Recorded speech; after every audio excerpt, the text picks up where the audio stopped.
you don't want to be in debt for a long time, right? Because it's impacting your credit file.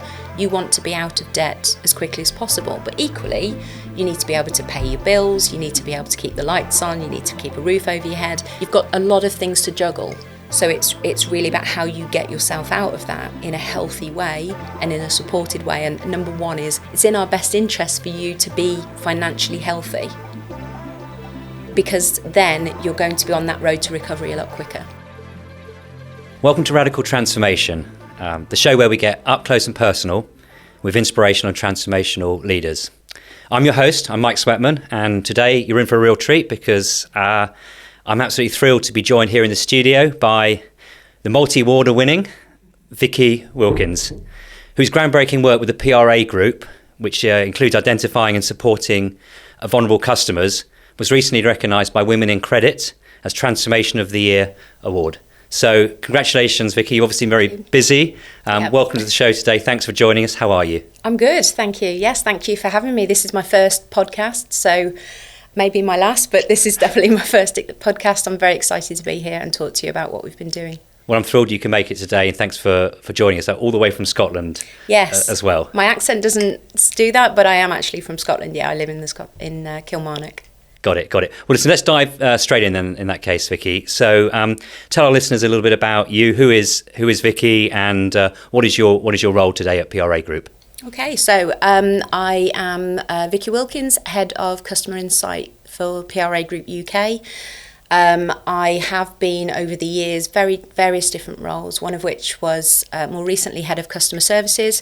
So my experience has been, as I said, 30 years in debt collection. I started off on the phones back in 1994 and was on the phones with customers, and then worked my way up through various different roles throughout the business. As I said, more recently I've been in customer services, and that has been responsible for vulnerable customers, and that's really where I've had chance to make an impact for good within the business. Just recently I've moved into another role, and with that I'm hoping to be able to bring and impact the business on a much broader scale rather than just vulnerable customers and just complaints. So I'm really looking forward to the next chapter of my career with PRA. Brilliant. Thanks, Vikki. And is the, obviously you're based in the UK. Are you just covering the UK, or are you covering a broader market? So PRA is part of a global organisation. We're actually headquartered in Norfolk, Virginia, US. Okay. Mm-hmm. We've got offices throughout the world, and I'm just responsible for the UK. That I've had some experience in some of the other markets, and there varying regulations going on in different markets, but it's great to be able to share some of those best practice in the UK with our colleagues in the other countries. Got it. Well, look, tell our listeners a bit more about the PRA Group. Who are they? What sort of size of business are they? And how does debt collection work in relation to your customers and the wider economy, Vikki? That's a great question. So PRA, as I said, they're headquartered in Norfolk, Virginia. We're publicly listed, and we have companies in different countries throughout the world. I think we've got over 3,000 employees worldwide. Mm-hmm. The biggest operation in Europe, though, is the UK, where we've got 280 something people. And in terms of what we do, we buy non-performing loans and debt from big banks, creditors. We buy them from them at a lower price, but we also give them back the money so that they can go back into the economy generally, and that means that the banks can lend to people in future. So it's quite a vital part of the life cycle of the financial economy in all of the countries that we operate in. Yeah, it sounds really critical actually to banks to be able to lend again and to credit to keep flowing throughout the economy. Absolutely. Okay, got it. Now, let's call it out as it is. The debt collection industry doesn't historically have a great reputation, does it? And I think back in the day, a lot of people, when they think of debt collection, think of burly guys knocking on doors with cameras and asking to take your television away. Now, I know that's not the end of the market that PRA is working in. I know that you're doing a huge amount to change the perception of the industry. So tell us a bit more about that. Given the award you won recently, how are PRA working to transform this perception of the industry for the better? Yeah, I think it's a problem that's plagued the industry for a number of years, is that times have moved on. Even when I first started years and years ago, 30 years ago, there was a bit of bad practice going on in the industry, but that has changed, absolutely changed. And with each year, you see the regulations improve and get more strict. So in terms of the role that PRA plays, and the one that we're trying to change, is that people's perception of that debt collection industry is still very much stuck in the past. It needs to be what it actually is now. And that's one of the reasons I think that customers find it hard to speak to us, is because, if you were to Google debt collection, all you'll see is red demand letters and people chasing people and hounding people for money. That's absolutely not the case. A lot of our competitors, even and my colleagues in different collection agencies, we're just so anti that. It's unbelievable. I've always been like that in the career, but it's strange. I know I'm just one voice trying to change the perception, but the more that we can do to get the word out there to customers that there's nothing to be scared of, and that we're not big bad bullies, and we're not going to come round and take your TVs, or we're not going to come round with baseball bats or any of that. We're not there to threaten, because threatening does nothing apart from just makes people even more fearful. We want people to be able to engage with us. We don't want to have to try and contact people on the phone repeatedly to try and get them to talk to us. And that is the biggest stigma still facing us, is that engagement factor. People are still so scared of us and so mistrustful of us because of this outdated idea. I just wish that I could speak to more customers, or even that they could come in and see the operation. We do a bit of that with other organisations, but it's so not that. We've got a great team up in Kilmarnock. We've got a great team worldwide. We've got people wanting to do the right thing for customers if they'd only engage. And that's like I said, one of the biggest things that we struggle with. So getting that customer engagement is absolutely critical, isn't it? People got to want to talk to you, and you've got to create an environment in which they're comfortable to do so that you can create a resolution. Yeah. Tell our listeners a bit more about this award that you won, Transformation of the Year. So how come? So I don't necessarily think it's about transformation, because I've always done it that way. Okay. Right? What it has been about recognition of. So a few years ago, when I first moved up to Scotland for PRA, I actually set up the vulnerable customer team, which was hardly heard of in our industry. So previously we had the same team dealing with complaints as dealing with vulnerable customers, which sounds crazy, because on the one hand, all they were hearing was angry customers.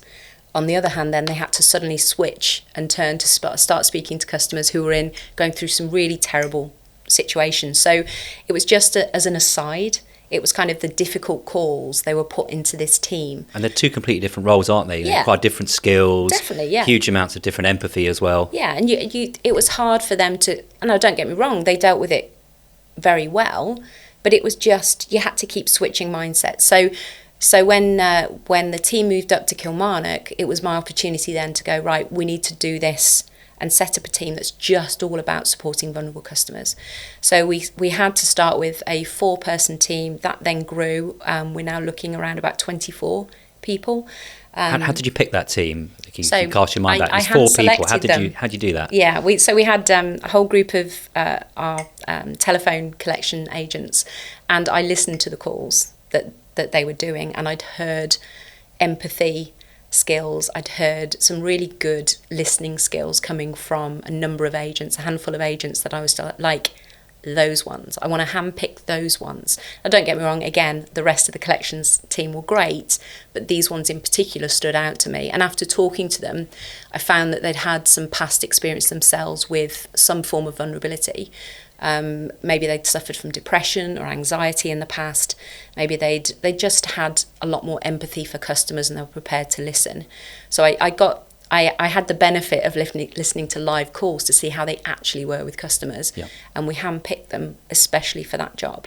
Now the danger with that is that sometimes you end up with customers who are agents who are a little bit too empathetic. It might affect them too much. right? If they've been struggling with mental health themselves, listening to some of those stories from our customers, which can be quite harrowing. Can bring things back, can it? Yeah, can absolutely do that. So we focus on that to make sure that our agents have got support, that they know not only we've got a great team that support each other, and they've got some good humour going on as well, but they are also there for the customers. They really listen, they really want to help, and they want to just...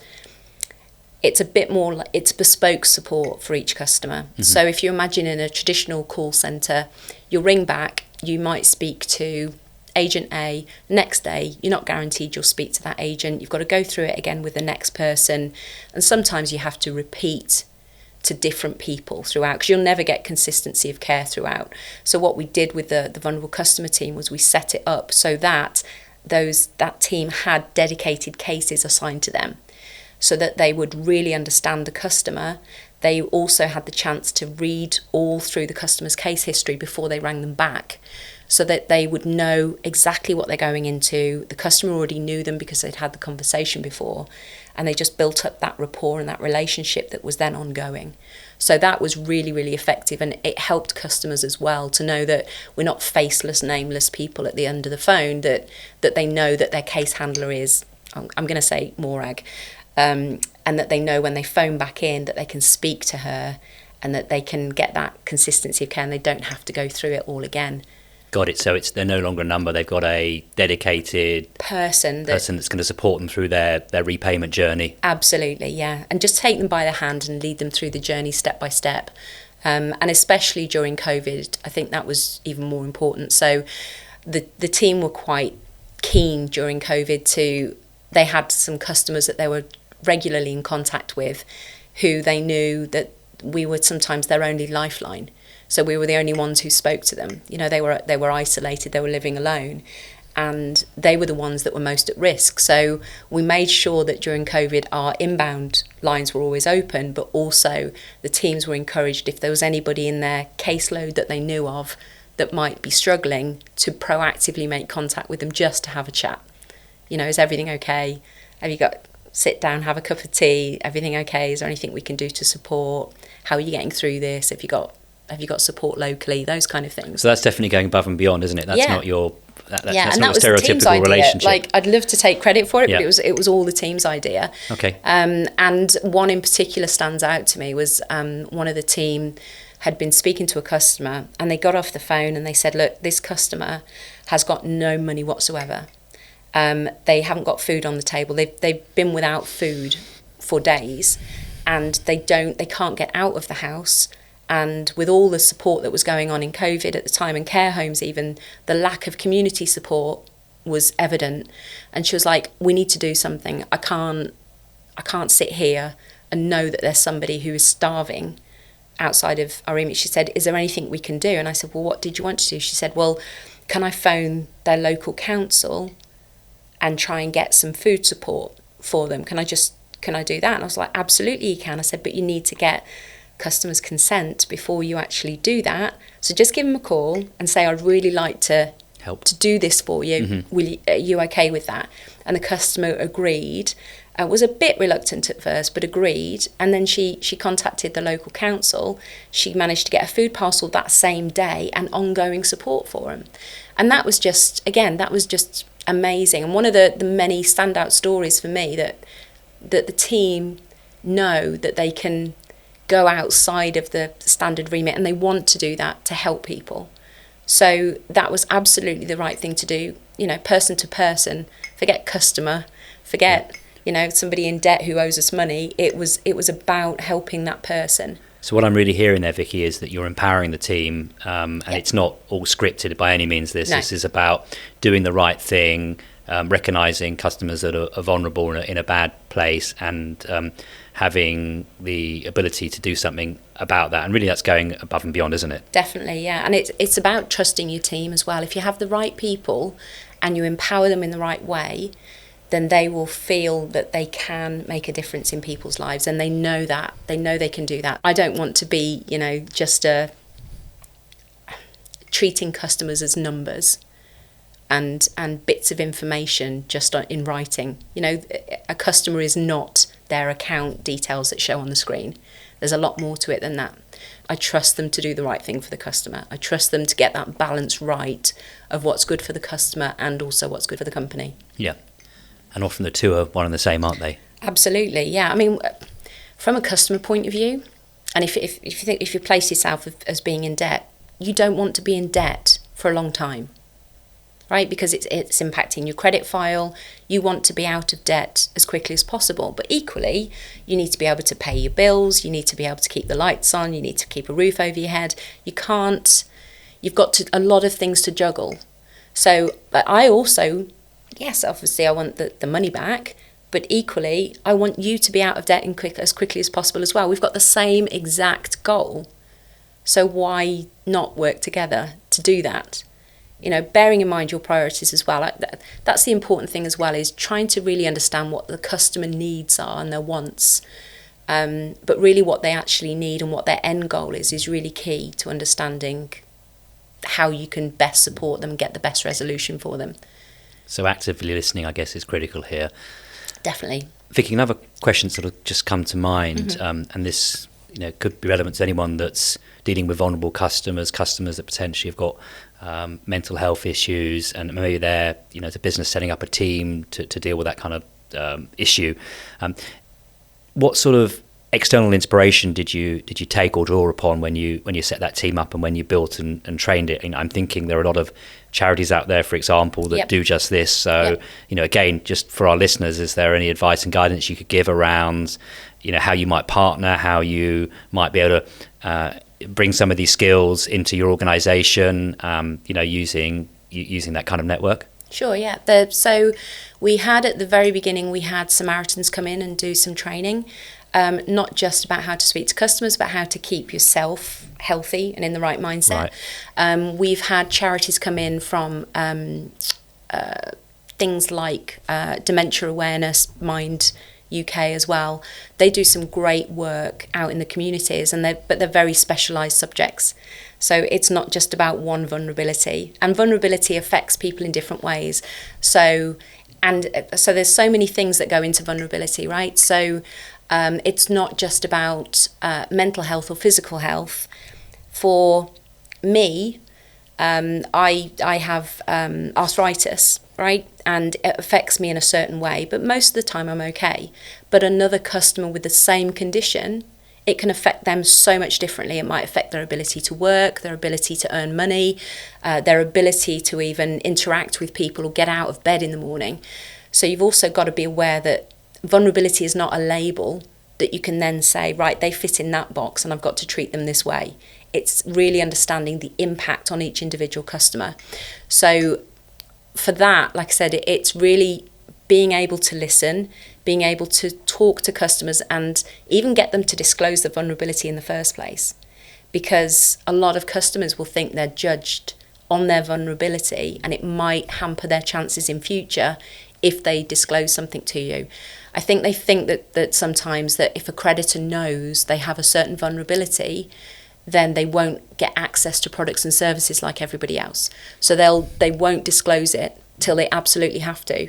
And that would be the other bit that, if I could wave my magic wand and get customers to do that, would be to disclose early about any of the issues that they might be facing, because then we can give that proper support. And I think, Vikki, to do that, you've got to build trust with your customers. Oh, yeah. Haven't you? And yeah. and the sooner you do that, the better, because, after all, they don't choose to be your customers. They find themselves as your customers. Yep. So how do you build trust with your customers? It's a difficult process because oftentimes our customers are with us for many years because they might not pay down their debts in a short period of time. Like you said before, active listening is key. Showing empathy, but also bearing in mind money is such an emotive topic for people. Oftentimes people they associate their account with maybe some trauma or some bad experience in the past. So say, for example, you were married and you had a joint account or a joint loan out with your other half, you split up, you are both jointly and severally liable for the balance, but you're not speaking to each other, you're in different houses, and from your perspective, it might be your ex-wife that ran up all of the accounts, and therefore why are you on the hook for the money that she, in your mind, built up, right? So trying to talk to you where you're saying, hang on, talk to her. She was the one that ran up the debts. And it could work either way, just to be non-sexist about it. But that then, when I'm contacting you about it, or if she were to stop paying or you were to stop paying, either of you, then we'd have to contact you again, or we'd have to send you annual statements. And that's a reminder every year that there's still this money owing that was part of all of that emotion tied up in the divorce. And some people don't become free of that for many years. So it's just bearing in mind that it's not maths. It's a lot more about the emotions that go into it, and the experience that people have. And like I said, everybody's in debt to different degrees. And at any point, any one of us could have the rug pulled out from under us and be in a situation that you found yourself in with absolutely no planning or foresight into that. So it's really about how you get yourself out of that in a healthy way and in a supported way. And number one is, like I said, building that trust is making sure that customers know that they're not going to be judged, that there's nothing to fear from us, that it's best to keep in contact, but that we can provide support. And it's in our best interest for you to be financially healthy, because then you're going to be on that road to recovery a lot quicker. Got it. No, thank you, Vikki. What's the most challenging part of communicating with your customers? And presumably that is communicating in the first place, just getting a dialogue going. Yeah. And how do you overcome that? What sort of, again, advice would you give to our listeners, about that? So the most difficult part, as you said, is that initial engagement. If a customer has gotten to the point where they, most likely it's post-default, so their account has gone into default with the banks. Mm-hmm. They are in a situation where they maybe haven't paid them for a couple of months, and they're maybe not yet ready to deal with it. So they'll ignore the letters or ignore the phone calls because not right now, I'm not in the right headspace. So trying to get customers to engage is the biggest thing. And what doesn't help sometimes is our initial letters have to be a bit legally, because they have to be. Yes. So we have to tell you that legally we have purchased the account.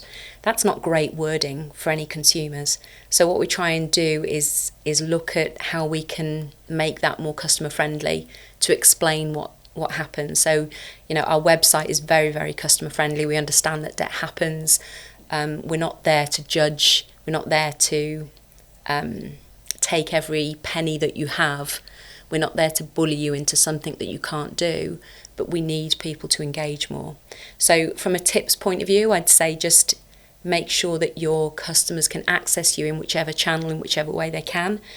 Make sure that your agents are really, really well trained, so that there's never a hint of judgment coming through the phone at a customer, because the worst thing you can do, especially when a customer has plucked up the courage to ring you in the first place, is for them to feel that you're not listening, that you're belittling them, that you're treating them like dirt. And some customers feel like that no matter how hard we try, mm-hmm. because in their heads they're thinking, I feel really guilty, I'm embarrassed, I don't want to be having this conversation, and these people are making me go through this. So there's a lot of, like I said, a lot of emotion, a lot of anger sometimes. And our complaints team in particular do a fantastic job at turning customers around. So, we insist that the complaints team will speak to customers on the phone to try and make sure they really understand the complaint. Oftentimes complaints teams will just write to people, and you get this long-winded letter that doesn't really feel like it might be a templated letter. You get it, yeah, thanks for that, we took on board your complaint, thanks, here, have some money by way of compensation. I've had that myself. It doesn't make me feel heard. I once sent a letter to an airline going into great detail about how I thought that they should improve their service, and I just got a one-pager pro forma back as a paragraph, and I felt so dissatisfied with that. It was like, you haven't even heard me. Mm-hmm. And customers and people generally want to be heard. You want to be acknowledged. You want to be understood. and not just palmed off with a pro forma template. So a lot of the times that our complaints team, as I said, will speak to customers, really understand it, and make sure that their responses are bespoke.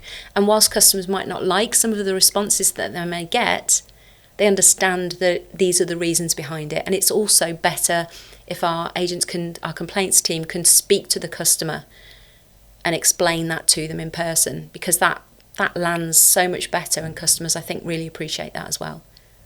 Got it. Thanks, Vikki. Let's talk for a moment about the cost of living crisis, if we might. And I think that's certainly been a big factor since the end of 2021, hasn't it? With the price of goods and services going up faster than wages. What have you seen? As I'm sure you've seen the effect, haven't you? But what are the trends at play here? What have you seen as a business here, certainly in the UK?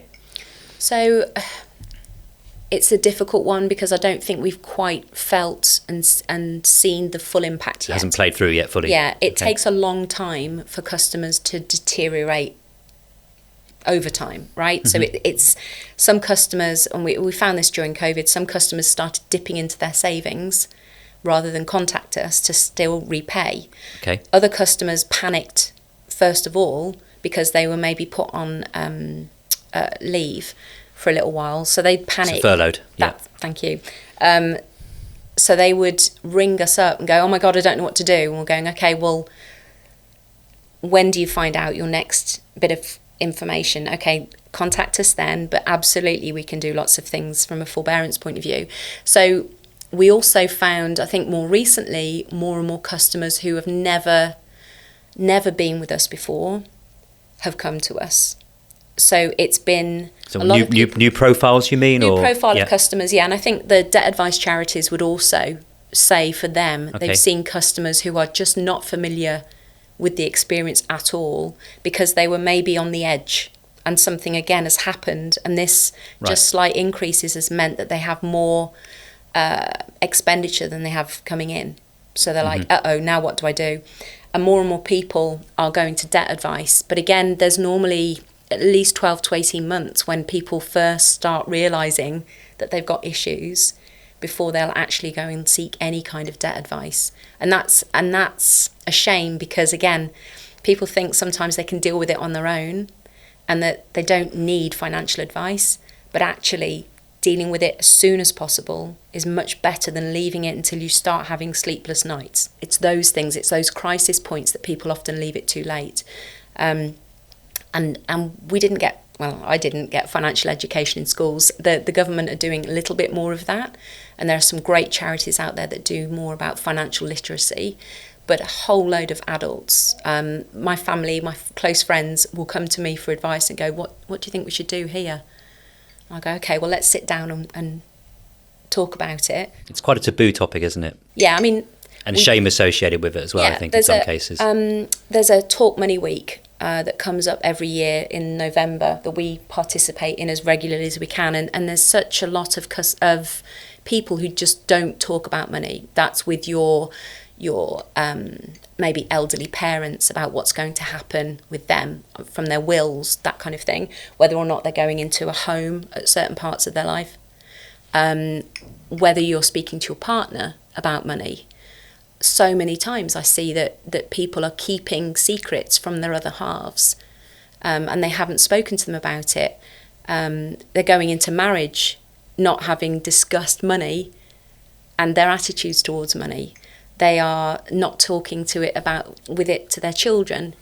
Their financial literacy is a big problem in the UK generally, but talking about it. I mean, I myself, even when I first started working for a collections company, it was, I got into debt. I consolidated loans, and you'd think I'd know better, right? I saw it every single day, and I started taking out loans and consolidation loans because I wanted to go away. I wanted to buy some things for the house, and I did that.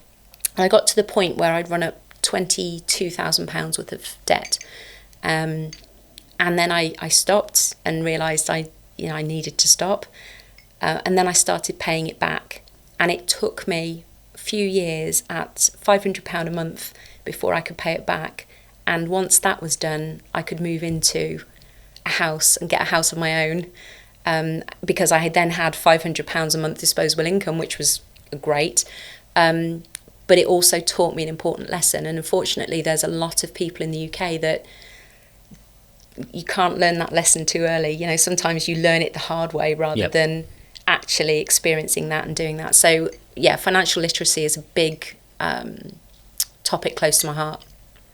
Yeah, and I think you make a really good point there. It's just not something we come out of school equipped to do in terms of planning your monthly expenses and just back to the sort of cost of living crisis. You said that you've seen a slightly different demography, if you like, of customers come onto your books. What steps have you and your team as a PRA, as an organisation, taken to adapt to these challenges and assist these customers who maybe for the first time ever are facing genuine economic hardship? Any advice again to our listeners? Can you share some examples? Yeah, I think it's about, like I said, engaging with your creditors, engaging with all the people. Sit down, make a list of everybody, and if you don't know who they are, check your emails, check your letters, and sit and write them all down on a piece of paper for a start. Then look at them in terms of, are any of them still interest bearing as well? Look and work out as well what your total expenditure is, and be realistic about it. Look through your bank statements, list it line by line, and actually work out what your income and expenditure is.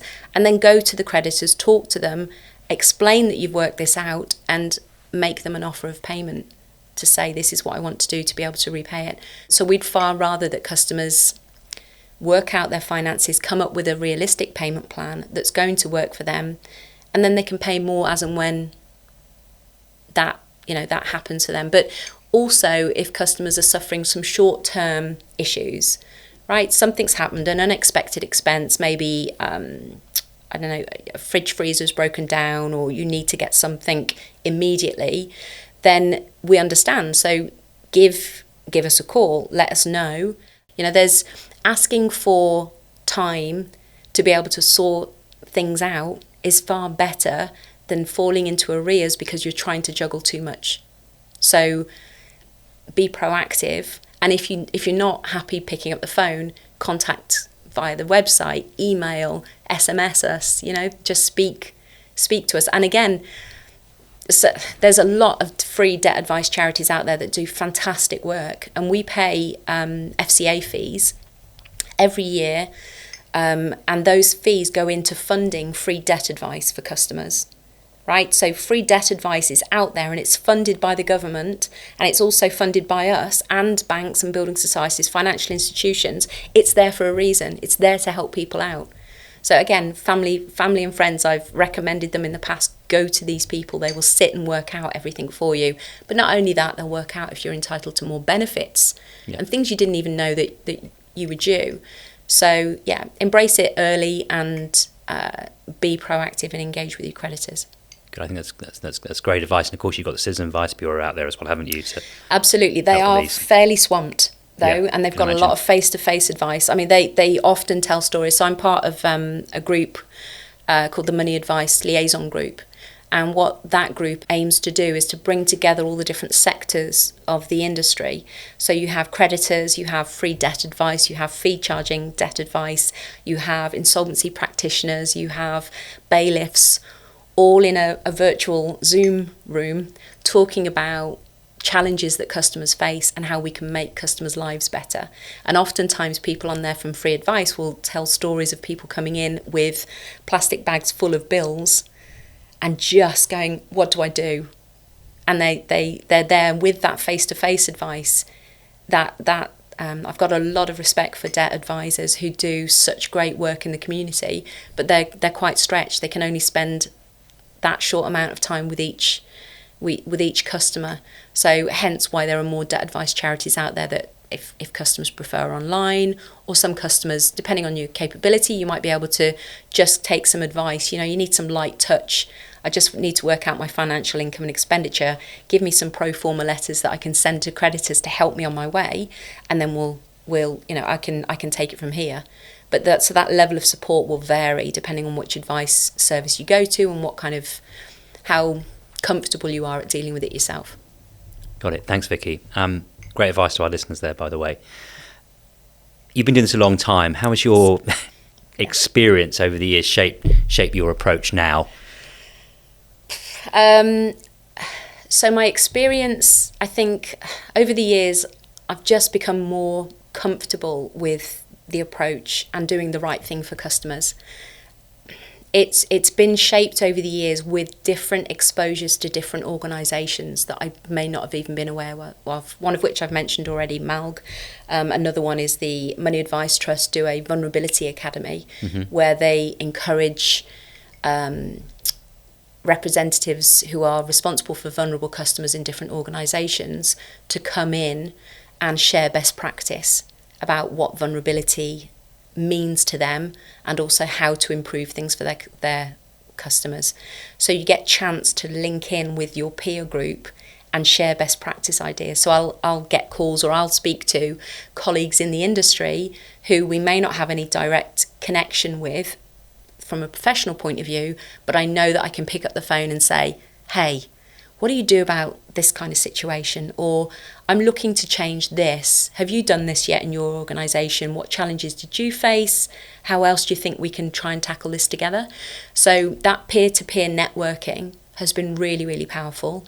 I'm trying to think of some of the others. One of the things in the past, I think, has been about, and one of the topics that I'm proud to say that contributed towards my award-winning element was dealing with customers who'd suffered from domestic abuse and economic abuse.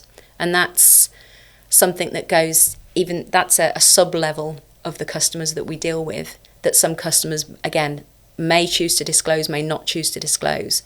So in the past, my attitude, I'm ashamed now to say, but my attitude in the past was for customers who had gone through economic abuse, well, you still signed the credit agreement. You need to report it as fraud, or we need to have a police report before we'll do anything. And like I said, I'm ashamed to say that now, because I had my eyes open from an organisation called Surviving Economic Abuse, and we started speaking to them. They did a presentation at one of the round tables and the groups that I've mentioned before, and I picked up with them afterwards to learn more about it. And they did some training both for me and my team. But I'm pleased that I sat in on the training, because I maybe would still have been a bit sceptical, because nobody I know has ever been through that. I don't know anyone in my immediate friend group that's ever suffered from that, so I don't have that experience. So I was always ignorant of what customers might have been going through. But speaking to this organisation and, being involved with their pilot scheme, which was they're introducing an economic abuse evidence form. And we currently have in the industry a death and mental health evidence form. So if a customer is saying that they are suffering from mental health issues, we want to understand more about how it affects them, we can point them to this form, and they'll take it to their GP or their psychologist, their mental health professional, and they will ask them to help them complete it. So it explains in there how it affects that customer, their attitude towards money, and we'll get a lot more insight from that about that customer.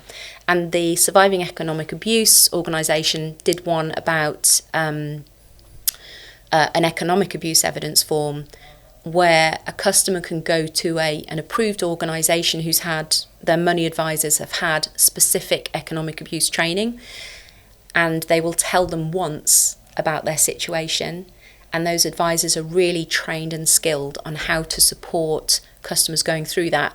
But it's not just about domestic abuse organisations and charities that do great work as well. This is about, and how do you get back financially what you've lost?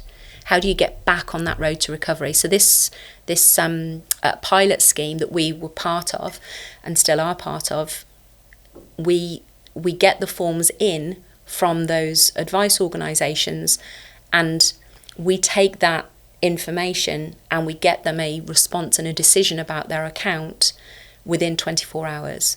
So we'll get back to that organisation. The customer only has to tell one person once, who is dealing with all of their creditors for them, which is great. Because oftentimes people who have suffered economic abuse and or domestic abuse, they're often interchangeable, will be re-traumatised because they have to ring people and keep telling their story over and over again, and then they're often not believed, or they have to go through then to get a police report. They then have to recover their credit rating over many years, all because of a violent situation that they were in. So that's just an example of how my attitude towards that topic changed as a direct result of that. And like I said, I'm ashamed to say now that was my attitude. But the more that you learn from different sectors and different organisations and different lived experiences, the more you can really get to understand and put yourself in the customer's shoes who might be going through that. So that, as I said, that was one of the experiences. But sharing all of the information with peers, networking, learning more. There's always something new to learn. Like, I wouldn't be still doing what I do if I didn't love it. I didn't write down at school, I want to be a debt collector when I grow up. Please let me go into that industry. I kind of fell into it. But the reason I'm still here after 30 years is because I love it. I love helping customers. I love learning new things about how we can better support customers. And I love interacting and making a real difference in people's lives. And that really comes across today, Vikki. You're kind of humanising, if that's the right word, the whole process, so that people don't feel like a number and a number that's been collected. But as an individual who's got their own story, how they got to where they got to, they didn't choose to be your customer, but helping them reach a positive outcome as quickly as possible. Yeah. Talking positive outcomes, what does a positive outcome ultimately look like for one of your customers? So you mentioned before about customers don't choose us. We don't want them back, yeah. Which is a very unique model. I was at a customer experience, because I'm new into the customer insight role, I was at a customer experience seminar, and someone was like, right, so you want your customers and you want to keep them, and you want to keep them for as long as possible, and and I was like, no, I'll stop you there. We definitely don't. If we do everything right, we hopefully will never see customers again. So you don't want repeat business? We don't want repeat business. There's more than enough. I've been in this industry for 30 years. We're not going to run out of work anytime soon. On the odd occasions, we do have some great customer feedback about not only our vulnerable customer team, but from our complaints team. I had this one time, I had an agent speak to me and said, Vikki, are you free? Can you take a call? So I had an escalated call, and that will happen occasionally. And I was like, look, it's literally just 10 minutes before I need to go home. Really? Can you not deal with this? Because we've got some very trained agents. He went, no, I think you want to take this. I was like, okay, fine. I got on the phone. And the customer said, I just want to tell you how great your complaints team are. They've really helped me. And the guy was nearly in tears. And I was like, oh, what? Hang on a minute, this is a nice call. And that the customer wanted to speak to their manager and their manager's manager to be able to tell themselves what such a difference it had made in their lives. And I was like, this is lovely, this is great. And I said to the customer at the end, I said, now, with all due respect, really, let's not have this happen again. I wish you the best in the future, but please, let's not end up talking. But if you do, if something happens, pick up the phone. You know my number. Oftentimes I've given my my email address out to customers as well and said, look, we've sorted it out now. Any problems in the future, feel free to reach out and we can sort it out. Just pick up the phone. And that's the good thing as well about MALG. So we'll be on the call, and some of the debt advisors will be there going, I just know that if there's anything wrong with any of our customers and they have any issues with PRA Group, that I can just pick up the phone and speak to you, Vikki, and you'll sort it.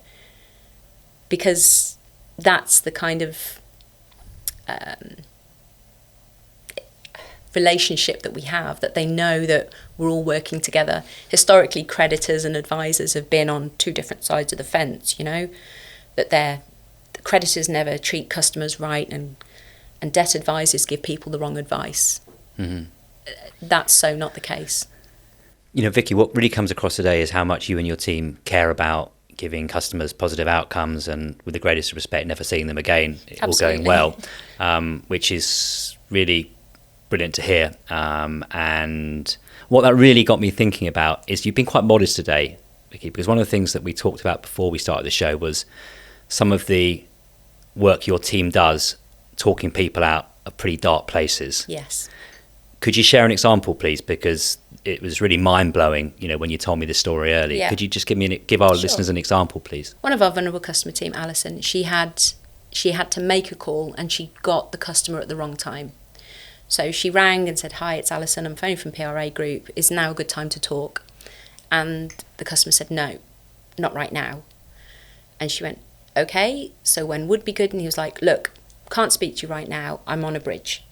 And she was like, "Okay, can you tell me why you're there?" And he said, "Well, I've had enough." So warning signals immediately. Yeah, and luckily, like I said, we've got such a great team that she was like, "Right, talk to me about it. Talk to me about what you're there for, what's going on, who around you." She basically, she did a much better job than I could have done, and she literally. I don't know, if you believe in divine intervention, then maybe something was there, right? But she managed to get to the customer and not only talk him off the bridge, but get him in a safe place, get a welfare check done on him, and make sure that he was mentally healthy after the phone call. She then did follow-up calls with him over the coming days to see how he was getting on as well. So it's important that we, as an industry, don't become blasé about the types of customers that we're dealing with and what they might be going through. And it's good to hear about those experiences, but there is always the risk that we may well contact a customer at the wrong time and, God forbid, cause them, be the tiny little thing that tips them over the edge because we got them at the wrong time. That's a big fear for me, is that we may well get customers at the absolute wrong time, or we are impacting the customer's mental health to such a degree that they won't do it. I think it's 1 in 2 adults who have problem debt also have mental health issues. So it's a huge issue then. It impacts people like every day. It just, like I said, sleepless nights. They'll have, they won't tell family or friends, they'll hide things, and it just eats away at people. So when you talked about what's a good outcome for some of our customers before, then a good outcome for a lot of customers would be having peace of mind and being able to sleep at night and just getting something resolved and sorted and knowing they don't have to worry about it anymore. Like, that's huge for a lot of our customers. You mentioned as well before about, some of the challenges. For customers, they can often present as very, very angry people.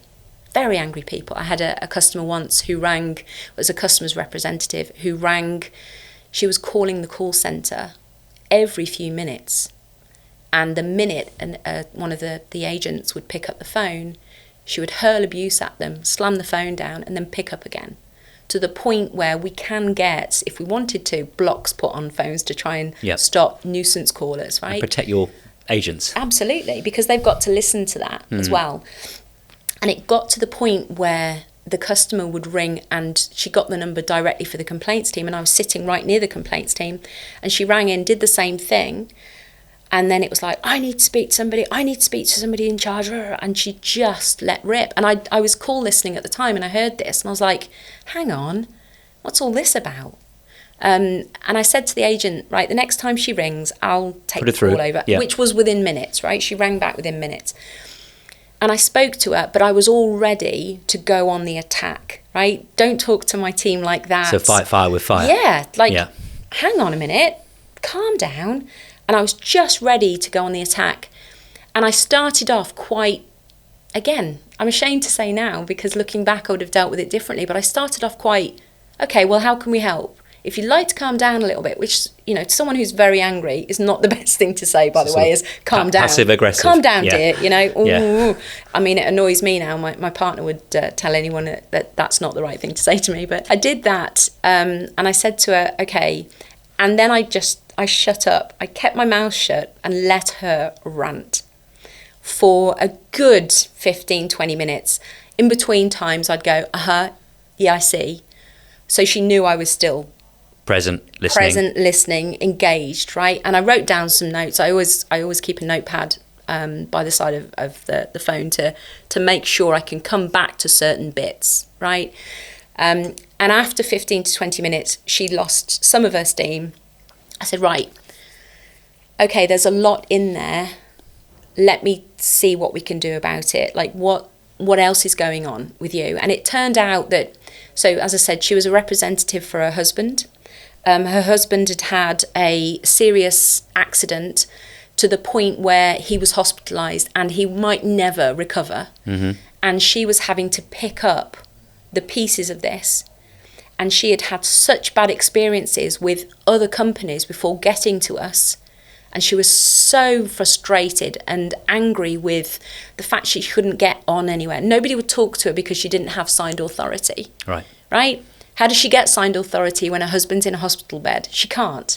But she still wants to sort this out. But nobody will listen. So she just had barrier. She got to us. Again, our team are trained in not every circumstance, but in most circumstances. But she hit that barrier again. And that was it. So all of the months of pent-up anger at the situation, the emotional trauma of having to deal with your partner, your loved one that might never recover, and organisations are just making your life more difficult, all came out in that call. And after she told me that, I was like, I can't even imagine what you must be going through. Let's talk about then, from what you've said, I can't do some things, but here's what I can do. So I can't give you the information about what you're talking to me about because I don't have the authority. However, what I can do is I can send to the address. It will be addressed to your husband. I will send information that will help explain what you need to do. It will be addressed to him. It's up to you if you want to open his mail, but it will be sent out and you can read that. Have you also tried doing X, Y, and Z? And she was like, well, no, because I don't think they can help. And I said, well, here's where they could help. Right now, you're dealing with all these barriers. Again, some free debt advice. They can go to all of your creditors on your behalf, that you don't have to deal with any of them direct, and they can help grease the wheels and actually go through that painful bit for you if you wanted to. And what I also managed to do was get details to try and resolve the query by, instead of telling her to go back to the original creditor, because she had some questions over the balance, I said, let me see what I can do from my end about trying to resolve it. What exactly do you want to know about? So we narrowed down the time period that she was a bit unsure of, and I promised to get answers. So I then went... So you took up her case on her behalf, yeah. Okay. You mentioned before about trust. That's a huge one, right? Is taking on board something, understanding and appreciating each customer's circumstance, and then going, I get it, I get these barriers, let me try and see what I can do around these barriers, because I understand them better than you do. Let me see what I can do. And I got some extra information and I sent it out, again, addressed to her husband, and she picked it up, and then I told her exactly what to do in order to resolve it in that communication. She rang me back like the next week and said, I know it wasn't I know we didn't get this bit resolved, but you're the first person that's actually heard me. And I can't tell you what a relief that is. And she'd been a professional person all her life. She prided herself on being able to deal with lots of different situations and to be in control, and she wasn't. And she just was so frustrated. So those, and I could bore you with the tons of stories I've got on these kind of things, but that really stuck out to me because I'd also gone into that with a hang on a minute, and it could have just ended very badly for both parties. But by being prepared to just realise that customers' anger sometimes is not aimed at you personally. She didn't know me. She didn't know me enough to know whether or not I was going to just tell her exactly what she'd heard from everybody else. So I needed to build that trust up, right? By the end of that, she trusted me. And by the end of that, it was so satisfying to be able to get through to the person and just make a positive difference. And with that trust, you can work towards an outcome. You've created the stage for that. Yeah. On the other side of the coin, with your team, I'm thinking now, and for our listeners that run these kind of teams where you're dealing with angry, upset, vulnerable customers, it's not every day you get to talk somebody off a bridge, is it? No. So yeah, that clearly will have an impact on the team. We're all people. We're affected by that, and it's tough. What measures do you put into place in your business at PRA to support your team so they can deal with this and then come back to work, come back to the desk the same day, the next day, and be effective, be balanced? Yeah. What do you do to deal with that? So difficult calls happen, but not as often as you'd think. But when they do happen, we provide some dedicated spaces for agents just to go and clear their heads, right? So we have a couple of spaces. One I've nicknamed the living room. I don't think that's the official room name, but it looks like somebody's living room. It's purposely got carpet, comfy sofas in. You know, you feel like you're having a hug when you go in there. There's books in there, there's jigsaws in there. So it's a breakaway. It doesn't feel like a sterile office environment. So if any team members having a difficult call, afterwards they're encouraged. They're actively encouraged, because sometimes they don't want to. They're like, no, I'm fine, we'll carry on. It's like, no, take some time out, go and decompress. Yeah. And if you need to, we can have a team member or your manager come in and just have a chat with you. So just don't take it home with you. And the team are great at supporting each other. We have mindfulness days. One of the team members in particular, Shirley, she's great at crafting. So she'll bring in different projects and say, right, this is what we're going to do today. And the team have had just taking away from their desks and just doing something to do with crafting. I'm ashamed to say that my crafting isn't quite as good as everybody else's, but it's great to just do something that's not thinking about that situation. So we do a lot about employee health and mental well-being as well, generally as a business. So we also won an Ayrshire Business Award for our treatment of employee well-being recently as well. Our HR team went and accepted the award, so that was really good. So yeah, we do a lot. It's not life or death for us. Sometimes it is for customers, but we also need to make sure that we are there and being our best so that we can support our customers the best way. Yeah, so it's looking after yourself, after your own people, after your own team, so they can look after your customers. Yeah. Got it. And again, selfishly, if we don't have a strong team, then we're not going to be able to support customers, and we're not going to be able to do our best work either. So it's really important to take care of your team. Vikki, what's in the future for you? So I mentioned before, I've moved into a new role of customer insights. I am super excited. This is my first foray into customer experience, mapping customer journeys, understanding customers more. Part of that role that I'm most excited about is doing surveys with customers. So I'm itching to get back on the phones and speak to our customers and not have a conversation about their accounts, which is going to be very hard for me with all my years of experience, to be fair, not to be talking about that, but really understanding their experience and what we can do as a business to make their experience so much better. Like, what parts are we not doing well? Like, what in our letter content, what bits of that letter content were unclear? Or did you really understand when we told you this, and this, what that meant? Did you feel that you could speak to us? Did you feel that you understood exactly what we were doing? What can we do to make it easier for you to interact with us?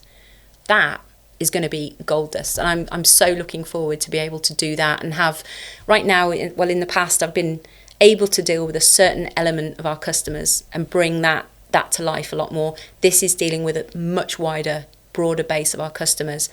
And doing so, I can have more of hopefully a positive impact on a lot more of our customers than we do at the moment. So that's super exciting. Another iron I've got in the fire is I joined a DDEF industry working group, So that's about customers who were born deaf, Right. or customers who became deaf over a period of time. And oftentimes creditors won't sell those debts on to debt collection agencies because there's specialist requirements that are needed.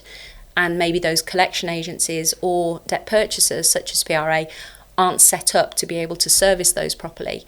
So from a customer experience, yes, they get their account still dealt with by the bank, but one of the really good things about it going to a debt collection agency, which people don't really get, is that interest and charges are stopped.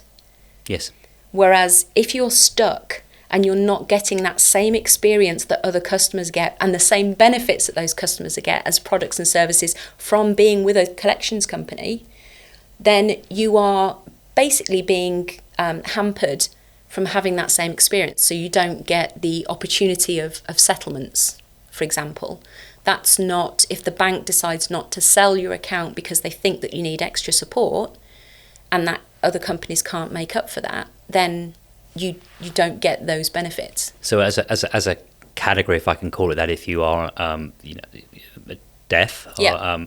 then actually there's a risk here that you may stay with that bank and the clock never stops. Absolutely. And that debt isn't passed on to the likes of PRA. But Yeah. I guess in order to be able to... interest and charges would stop, just to Yes. be clear, because the banks appreciate they have a responsibility, but that's it. So you might get lost in the system. And I'm just now starting to learn more as part of this industry group and sharing best practice with other creditors in the sector. It's just opened my eyes to accessibility issues that we need to be mindful of. Brilliant.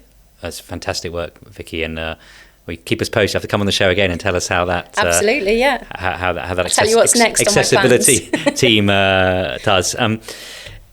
What advice would you give your 20-year-old self, knowing what you know now, Vikki? From a personal level, it would be about believing and trusting in myself, right? So particularly for women, and particularly for women in credit and women in financial services, typically it's been quite a male-dominated industry. And I've had the benefit of some great teachers over the years and who've set me up in that track, and I've had some great mentors that have made sure that have set me up for success. But everybody has that little voice that says you're not good enough, or you can't do this, or there's smarter people in the room than you, just keep quiet.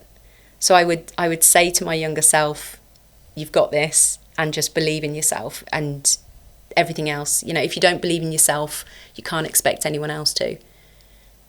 That's great advice, Vikki, I think, for all our listeners, because we all, to a certain extent, suffer from that, Self-doubt, doesn't it? Oh. That we're not good enough, but, why not? Exactly. If I stranded you on a desert island... Thanks very much, yeah. What one item couldn't you live without? So many things come to mind, but practically I'd have to think about how I'd survive. But I don't want a Swiss Army knife. We have our headquarters in Norfolk, Virginia. So what I was thinking of is if I could borrow one of their Navy SEALs to help. Oh, very kind practical. Kind of a Bear Grylls type dude who can help make the hut for me, which will probably be a mansion at this point, fish, cook for me, do all of those kind of things, but be super practical. Help when building the SOS fires when there's a plane that's going overhead, that kind of thing. So you're looking for resolution here? Absolutely, yeah, that's what it's all about. It's in your DNA, isn't it? Yeah. I'm also quite lazy, which, is also another reason. Okay, wish granted. For any out-of-work Navy SEALs out there. Yeah, for my partner who might be listening to this, it would be purely platonic, and it would be a female Navy SEAL. Of course, all right. Then you really are fishing in probably quite a small gene pool there. Exactly, yeah. Vikki, is there anything I didn't ask you today which I should have done? I think from some of your listeners' point of view, it would be some of the stories that I've heard over the years is just, I'd like to give some advice to people who might be listening. Go on. Everybody, as I said, is in debt. Pick up the phone, engage with your creditors, deal with it, grasp the nettle, and don't be afraid of interacting with companies, because they're there to help. They're there to support. They're there to do that. So if for any reason you find yourself in a situation that you don't think you can get out of financially, there's always a way.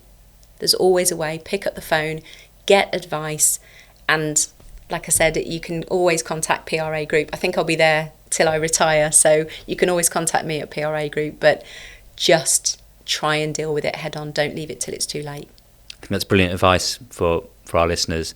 Vikki, you've been amazing today. Thanks so much for coming on the show. You've certainly changed my perception of the debt collection industry. I think the work you and your team do is amazing. Keep up the great work. Thank you very much. Thank you so much. Thank you, Mike. It's a wrap. Hey!